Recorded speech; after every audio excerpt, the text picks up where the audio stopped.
We are ready for chapter 54 of The Treasure Hunter's Tale.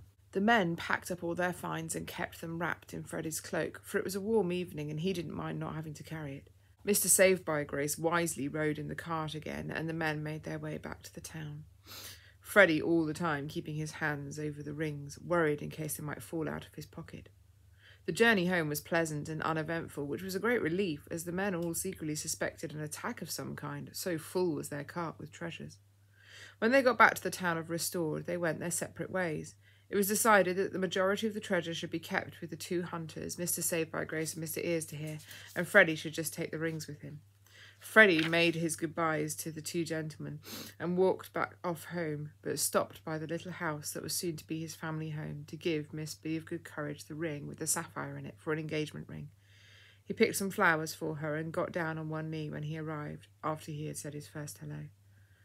Miss Be of Good Courage blushed with pleasure as her soon-to-be husband placed the ring on her finger, and that evening she did lots of things with her hands so she could keep on looking at it sparkle, sending many joyous messages of thanks to the king as she did so. Freddie lay on his bed, sending many messages of thanks to the king too, for all his amazing provision, for his future wife and son, for the money for the expansion of the church building, for the new hall of treasure, and for helping his dear Uncle Save-by-Grace cope so well with the day that had been. Indeed, there was much to be grateful for.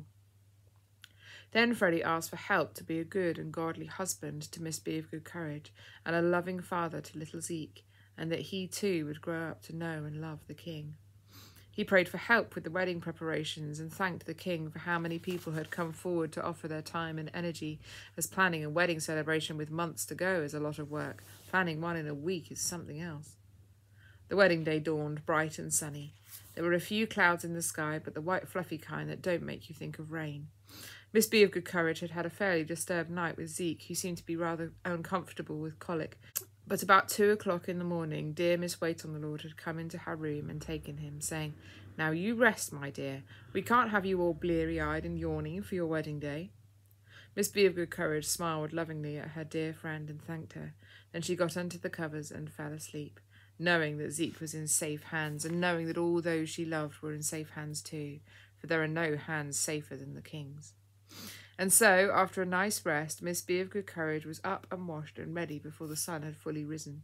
She fed Zeke and then dressed him in a lovely light blue baby grow, for he was still very tiny, and then brushed out her long hair. Just then there was a knock at the door, and in came Hope, carrying armfuls of cornflowers. "I thought we could weave these into your hair," she said, smiling, "so I've been in the field collecting them." Miss Be of Good Courage looked at the young girl's face, which was beaming happily, and then looked at her hands. They were red and sore-looking from all the pulling up of the flowers, for cornflowers are very sturdy and quite determined to remain in the ground. "What a kind-hearted and thoughtful sister-in-law I have," thought the bride to herself, and then out loud, "Thank you, Hope. Would you like some for your hair too, as you should be my bridesmaid?" Hope blushed. "Oh, yes, please," she squealed. "Thank you." "Will you help me put them in?" asked Miss Be of Good Courage, "for as you see, my hair is very long, and I think my arms will ache if I have to do it all by myself." Hope was pleased. She'd been admiring her future sister-in-law's hair since she arrived, and now to actually get to help make it ready for the wedding. Well, she was delighted to be asked.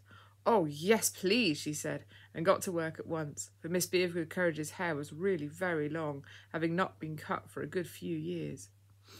After an hour of chatting and brushing and pinning, Miss Be of Good Courage's hair was all bundled up on top of her head and woven with flowers. It looked truly beautiful.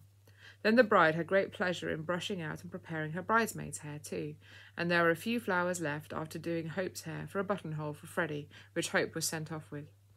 Miss Wait-on-the-Lord had already taken Zeke to the field where the wedding was going to be, so his mother could fully concentrate on getting ready, and then the moment came for the groom to stand, ready to receive his bride.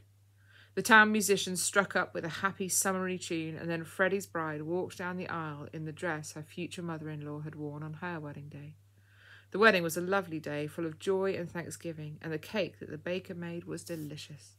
Iron made sure that he served his elderly friends and was diligent in ensuring their comfort and welcome. He also took it upon himself to help Miss Wait-on-the-Lord with Zeke as much as he was able, as he took his duties as uncle very seriously. Hope loved being a bridesmaid, but also made sure she helped to serve the guests, as well as look out for the bride, and Mrs. Be of Good Courage and her husband would not have had it any other way. Hope was especially pleased to see Lucy and her family and made a particular effort to make them feel welcome. With such a young baby to look after, the couple decided to forego a honeymoon, and so the next evening they met at their family's house for a pleasant evening. "Now, about this chest," said Freddie after everyone had taken tea. Mr. Saved-by-Grace and Mr. Newhart laughed. "Freddie," said his father, "you are a husband of a day, man. Surely your curiosity can wait." Freddie looked at his wife and grinned. "On behalf of my wife and I," he said, "we hereby request most sincerely that you open the chest and declare that we will not leave here until you do." Mrs. B. of Good Courage laughed. "Of a truth," she smiled, "we are both too curious to wait." Now it was Mr. Saved-by-Grace's turn to smile. "Like father, like son," he said, quietly shaking his head and then leaning forward, "although I must confess it's been on my mind too." "And mine," chuckled Mrs. Beloved of the King, smiling at her new daughter-in-law. The chest was lugged out and carefully placed on the table. The grown-ups all stood around it. They noticed it had an unusual message on the chest, which Mr. Saved-by-Grace read out after putting on his special glasses from the officer of the King all those years ago. The message said, "Inside this chest lies the reason." "The reason for what?" asked Freddie, voicing everyone's thoughts. "Well, let's find out," said Mr. Newhart excitedly. He gripped the lid and pulled, but, as the pirates had found before him, it was well and truly locked.